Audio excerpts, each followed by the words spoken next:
ਮੌਲਵੀ ਗ਼ੁਲਾਮ ਰਸੂਲ ਆਲਮਪੁਰੀ ਕਦੋਂ ਅਤੇ ਕਿੱਥੇ ਪੈਦਾ ਹੋਏ? ਆਪ 1849 ਈਸਵੀ ਨੂੰ ਜ਼ਿਲ੍ਹਾ ਹੁਸ਼ਿਆਰਪੁਰ, ਤਹਿਸੀਲ ਸੋਹਾ ਦੇ ਇੱਕ ਪਿੰਡ ਆਲਮਪੁਰ ਵਿੱਚ ਪੈਦਾ ਹੋਏ। ਮੌਲਵੀ ਗ਼ੁਲਾਮ ਰਸੂਲ ਆਲਮਪੁਰੀ ਦੇ ਵਾਲਿਦ ਦਾ ਕੀ ਨਾਂ ਸੀ? ਆਪ ਦੀ ਵਾਲਦਾ ਕਦੋਂ ਫੌਤ ਹੋਈਆਂ? ਉਸ ਵੇਲੇ ਆਪ ਦੀ ਉਮਰ ਕਿੰਨੀ ਸੀ?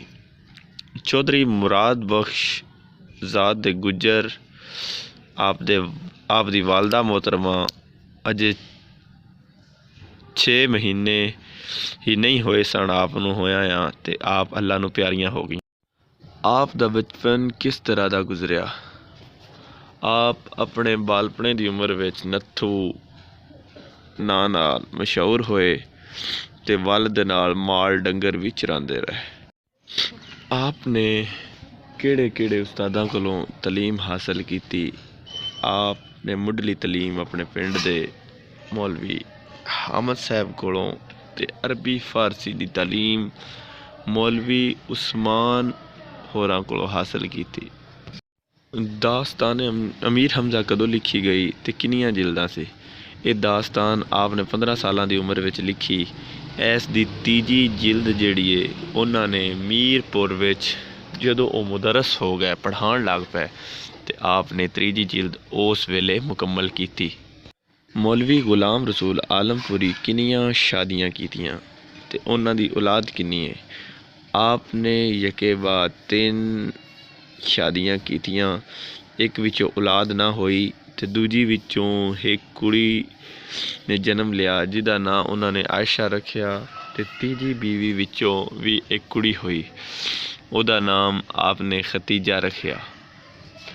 ਆਪ ਨੇ 3 ਸ਼ਾਦੀਆਂ ਕੀਤੀਆਂ ਅਤੇ 2 ਉਹਨਾਂ ਦੀਆਂ ਬੇਟੀਆਂ ਹੋਈਆਂ। ਆਪ ਨੂੰ ਕਿਸ ਚੀਜ਼ ਦਾ ਸ਼ੌਕ ਸੀ ਜਾਂ ਹੁੱਕੇ ਬਾਰੇ ਆਪ ਦਾ ਕੀ ਖਿਆਲ ਸੀ? ਉਹਨਾਂ ਨੂੰ ਹੁੱਕਾ ਬਹੁਤ ਪਸੰਦ ਸੀ ਅਤੇ ਉਹਨਾਂ ਨੇ ਆਪਣਾ ਹੁੱਕਾ ਅਲੱਗ ਬਣਾਇਆ ਹੋਇਆ ਸੀ ਅਤੇ ਆਪਣੇ ਹੁੱਕੇ ਦੇ ਲਾਗੇ ਜਾਂ ਆਪਣੇ ਹੁੱਕੇ ਦੇ ਨੇੜੇ ਕਿਸੇ ਨੂੰ ਨਹੀਂ ਸੀ ਆਉਣ ਦਿੰਦੇ।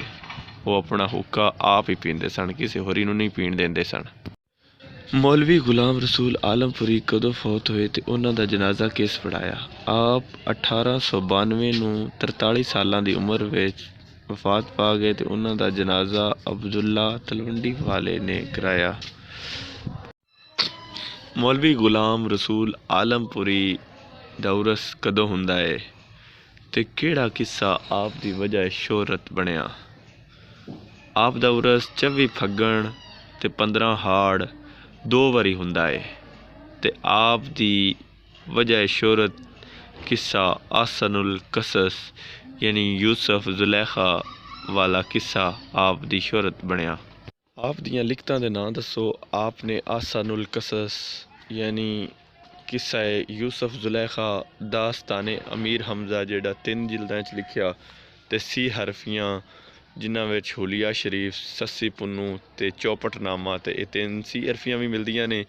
ਚਿੱਠੀ ਗ਼ੁਲਾਮ ਰਸੂਲ ਸੈਯਦ ਰੋਸ਼ਨ ਸ਼ਾਹ ਨੂੰ ਜਿਹੜੀਆਂ ਆਪ ਨੇ ਚਿੱਠੀਆਂ ਲਿਖੀਆਂ ਨੇ, ਚਿੱਠੀ ਗ਼ੁਲਾਮ ਰਸੂਲ ਦੇ ਨਾਮ ਤੋਂ ਉਹਨਾਂ ਦੀ ਲਿਖਤ ਮਿਲਦੀ ਹੈ। ਅਤੇ ਚਿੱਠੀ ਹੀਰੇ ਸ਼ਾਹ ਵਿੱਚ ਆਪਣੇ ਦੋਸਤ ਹੀਰੇ ਸ਼ਾਹ ਨੂੰ ਲਿਖੀਆਂ ਹੋਈਆਂ ਚਿੱਠੀਆਂ ਜਿਹੜੀਆਂ ਨੇ ਉਹਨਾਂ ਦੀ ਗੱਲਬਾਤ ਉਹਨਾਂ ਨੂੰ ਸਾਂਭ ਕੀਤਾ ਗਿਆ। ਅਤੇ ਪੰਧਨਾਮਾ ਵਿੱਚ ਇੱਕ ਔਰਤ ਰਾਹ ਪੁੱਛਦੀ ਹੈ ਅਤੇ ਪਿੰਡ ਦਾ ਨਾਂ ਭੁੱਲ ਜਾਂਦੀ ਹੈ ਅਤੇ ਆਪ ਸਾਰੇ ਪਿੰਡਾਂ ਦੇ ਨਾਂ ਗਿਣਵਾ ਦਿੰਦੇ ਨੇ, ਇੱਥੋਂ ਤੱਕ ਕਿ ਆਪ ਮੱਕਾ ਅਤੇ ਮਦੀਨਾ ਦੇ ਨਾਂ ਵੀ ਗਿਣ ਦਿੰਦੇ ਨੇ।